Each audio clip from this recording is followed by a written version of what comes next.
the quote unquote single mom perspective. Mm. And Which we hear that story all the time. yeah, we hear that story all the time. It's the most cliche song that we hear, single moms, dads, the dads are not helping out, they're not present, they're not this, they're not that.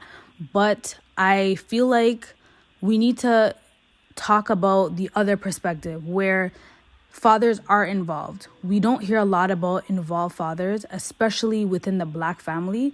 And I really want to just highlight and commend and, just really put them on a pedestal because they deserve their props just as much as single moms deserve their props.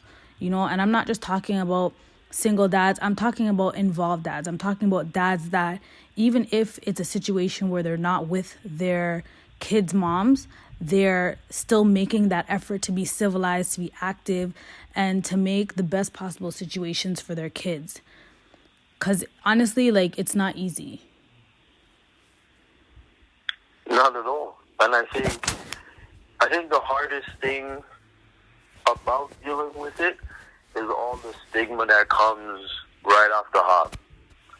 I'll tell you a story about in the beginning, the pregnancy, right? Mm-hmm. We, my son's mother, I even try my best not to refer to her as my baby mom, right? So my son's mom, she wanted to have a natural birth, so Mm-hmm. she had a midwife and all that kind of stuff, right? Mm-hmm. So I was at every midwife meeting. I've been present since the day she told me that she was pregnant. Mm-hmm. We weren't in a relationship. For me, there was no plans of being in a relationship. So, I just kind of made that mental adjustment as quickly as I could. It wasn't smooth in the beginning, so I'm not going to sit here and act like everything was just gravy. But so we were doing the midwife meetings, and it was probably, I think, the second last or third last, something, coming down to the end of the time with the midwife before the pregnancy. Mm-hmm. And we're sitting there, and like I said, everything was still really raw. The emotions were raw. Yeah.